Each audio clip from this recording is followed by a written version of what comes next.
They have to cheat these women to call it a man's world. Welcome back to Wednesday's Right Stuff with James Jordan, Anne Diamond and Ben Adams. Still to come this fine day. Is leaving kids alone in cars as dumb as it sounds when some modern cars, at least, feature deadlock doors and can't be moved without the key? 027173555 is the number. What's Citroën about letting them have a mini adventure while you're playing golf?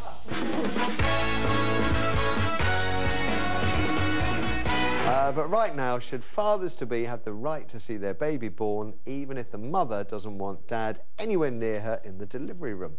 The wife of a DIY SOS star, Nick Knowles, has said she wants to give birth alone, preferring a bit of smoke and mirrors to having him see it all hanging out. And Nick's going along with that, but what if he refused and actually demanded to see his baby born? It is one half his, after all. Of course, back in the 1950s, dads tended to stay away from the delivery room. They were told to stay away by doctors, but that's all changed. And now 9 out of 10 dads is there to witness their birth. 2/3 get to cut the umbilical cord, and yet over 1 in 3 mums prefers to have somebody else there, preferably their own mum. And they can insist, because, as we just heard, men have no legal right to witness their own flesh and blood being born. How sexist is that, eh? The baby's 50% his. He's got to help feed, water and clothe it for the next 18 years. Cost him 225 grand, and he gets to miss out the great fun of watching it arrive on planet Earth. Yeah, well, all I can say is I'm very sorry if you're a man who really, really wants to be there and she really, really doesn't. I think you do have the moral right, but you do not have the legal right. And I just think that this is such an extraordinary... moral rights, I'll accept that. Yeah, I think you probably do have the moral right, which is why you should have discussed it a while ago, you know. But I just can't see that it's right for any man to force himself into the delivery room on a woman who doesn't want him there. That's not fair. There's too much going on. It is a very, you know, I was actually there, strangely enough, I mean, for my brother and sister's birth. Whoa! I know, it sounds a bit strange. It's a bit odd. I'll give you it's a bit odd. But, you know, Are you from Lincolnshire? No. No, I just wanted to... Hampshire. Is that anywhere? But, you know, it was an amazing experience, and I was 10 years older than my brother and sister. Still am, strangely. Yeah. So you were 10 when age 10? I was age 10, and I was in the... So we just had a discussion about whether we're disconnected from death, and we're all getting a bit squeamish about children seeing lions doing what lions do, and you actually there... But that's life. That's exciting. But, you know, I actually have a really strong bond with my brother and sister, not just because of that, but, you know, I can actually say I was there and I saw them the very first moment of life. So you're going to say dads should be there?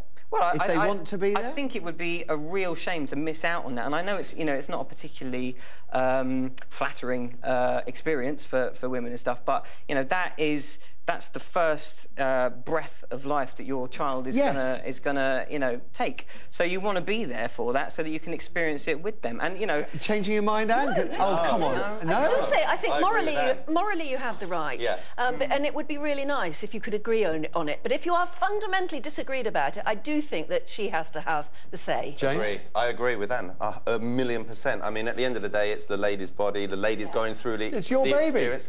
It doesn't matter. So you've got to pay for it. It really doesn't matter. It doesn't matter. Listen, I'm a man, and at the end of the day, if my wife said to me, I do not want you there, for whatever reason it is, I would respect what she says, even if I want to be there and I want to see my first baby born, but she doesn't want me there. You know what you are, mate? You are under the thumb. I'm not under the thumb. I just think, I just believe that it's the lady's right. And at the end of the day, you're still saying 9 out of 10 fathers are still there. So we're talking about 1 in 10. So it is a small percentage, and at the end of the day, 6 million people, to make it a legal fact that you can force that upon someone that doesn't want their husband there, I think is wrong. If you're not allowed to see you having the baby, you shouldn't give them the baby in the first place. That's what I say. You're not understanding. Well, that'll learn them. You're not understanding. I think some women don't want you there because they have a very real fear of what's going to go on in that delivery room, and they are. Most women aren't, but some women are very frightened. The man's supposed to feel that you, the provider, the strength, the hunter, that you're not allowed there to protect your old lady having a baby, but she can have her mum there. Well, all I can say is I'm sorry if that's the case, but you know, live with it. They pass out anyway, don't they? Might as well not be there. Phones are ready. So, it's a quickie here, really. I suppose we're asking if it's such a terrible thing to leave kids alone in the car. 027173555, the number again. Because Lewis star Lawrence Fox, he got blasted, you remember, we heard this yesterday, by a police community support officer the other day after he briefly left his 5-year-old son Winston alone in the car while he popped to a chemist. When his wife Billie Piper asked him why he did this a little later, he said, "It's because we want to." It's a pop pun for our older viewers there. But the humourless PCSO was having none of it, calling Fox a disgusting and appalling human being. I mean, really? I mean, true, the law says it's an offence to leave any child under 16 on their own in a locked car, even for a couple of minutes. Worst case scenario, 10 years in prison. You almost get less for murder. I mean, anyway, but legal experts says it really all comes down to the age and the maturity of the child that's locked in. An older child would apparently understand mum or dad's going to be back soon, but yeah, your brats could also get up to mischief. They could release the handbrake, maybe unlock the doors, they could get out and wander off, except that in an increasing number of modern cars, that won't happen. In my car, for example, so long as I take the key away, I can deadlock the doors so they can't be opened from inside, and if it's in park, it's automatic. If it's in park, the car can't be made to roll without the ignition. So you're locked in and the car can't move. I could argue, actually, that locking a child in my car would actually be safer than having them at home. And of course, lock them in the car and at least you'll know where they are, something our Prime Minister David Cameron struggles with. Remember when he drove off leaving daughter Nancy in the pub on a Sunday outing? So,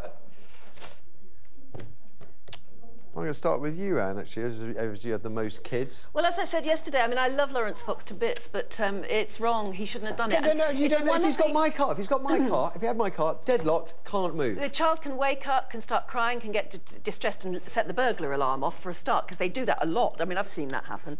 But it's just plain wrong. It's just one of those things. You're putting your child at risk, lifting them on their own. If the car can't move and it's deadlocked, OK, how can that be more risky than having a child playing in a bedroom where you can't see them? I'm sorry, but anyone knows that. I just can't understand why you can't get your head around it. Technology has moved on, Anne. It's not about technology. Someone can crash into the car when you're not there. OK, I'll give you that. It's not about technology. It's about the fact that, and yes, I know, one of the hardest things of looking after a child is when they've just dropped off to sleep and you still need to pop to the chemist or something like that. And you have to, so many mums and dads know this, you have to wake them up and put them on your hip and go out and do the shopping, whatever. You just have to. It's one of those things. You should never let a child out of your sight. Yeah, I'm sure every single parent at some point has left their child on their own. 15-year-old? No, 15's fine. Well, it's against the law. You get 10 years. Yeah. So 15's fine. 12? But it has to be on a case-by-case basis, because it's nothing then to get them to come out with you. It's easier when they're 12, I'm not coming with you, I hate you. They hate shopping. Kids hate shopping. Yes, they do. Come on, Bill. No, I was saying it has to be on a case-by-case basis because, you know, leaving a toddler in a car is very different to leaving a 15-year-old in the car.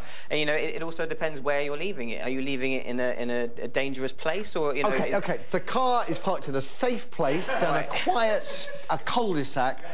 The child could be a baby in a baby harness thing they can't even undo, in a deadlocked car, OK, which is in park, automatic and can't move. That child is safe as houses. No, James just said another car could crash into yours. Yeah, a plane could fall onto your house. I mean, it's, you know, yeah, but you're it's not unlikely. there to make sure it's okay. You're not there to save your you're child. Not there. Quite frankly, when a plane lands on the car, you're not going to be able to do much. The plane lands in your house, you're not going to be able to do much then either. The cigarette lighter screecher just said it's very good. Interestingly, my car didn't come with cigarette lighters. Did it not? No.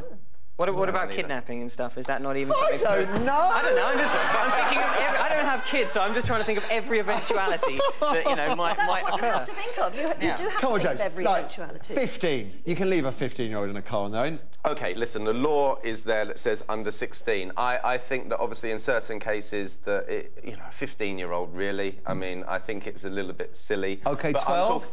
I think that's also fine. To be honest with you. So we're coming around. Yeah, but I'm talking about toddlers. Okay. You don't leave a toddler that can't take care of themselves. I mean, 12 again, probably a little bit young, possibly. And if we lock them in the boot, I'm sure in the boot, I think that's really okay? bad. No, that's fine. OK.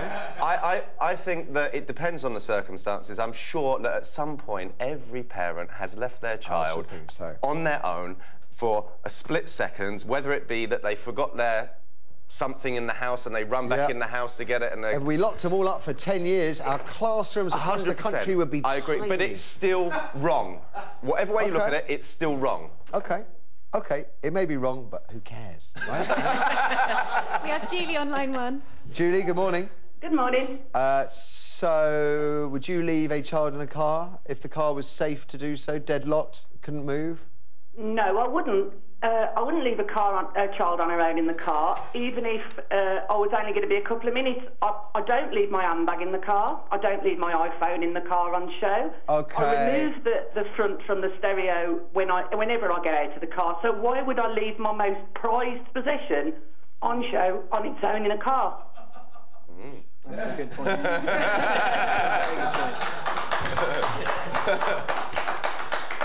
Based on the fact that if I bought an expensive gift from a shop, would I leave it in the carrier bag on show? Okay.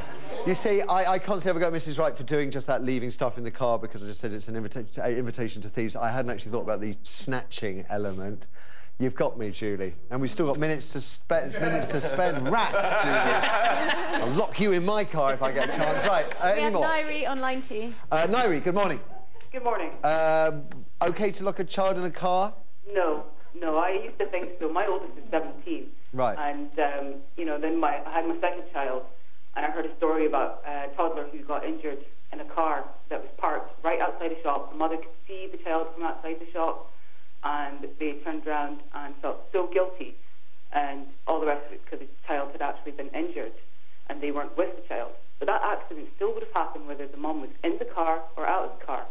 Ever since then, I have never been able to leave my kids in the car. I have a 5-month-old just now who I only parked my car outside for 2 minutes to go and get the shopping in, and even then I had heart palpitations thinking, I'm only getting shopping literally 5 feet to my door, and I was panicking thinking another car could come along and smash into my car. So how can you justify leaving your kids in the car when society deems that you'd be an unfit mother if the accident happened? Right. If that's the way it's going to be, that's the way it's going to be. Doesn't happen very often, but you won. You're all right. I am wrong. Lucky I don't have kids, really, but if I did, I would feel relatively safe having them locked in my current car. I can say, yeah, you're right. I give up. Just as well, because that's all we've got time for today. Ben, it's been smashing up you with us. It really has. Thank you. And I mean it. Best of luck with A1 and your adventures in the big reunion, which continues tomorrow night, 9 p.m. on ITV2. Come back again this year. I'd love to. Thank you.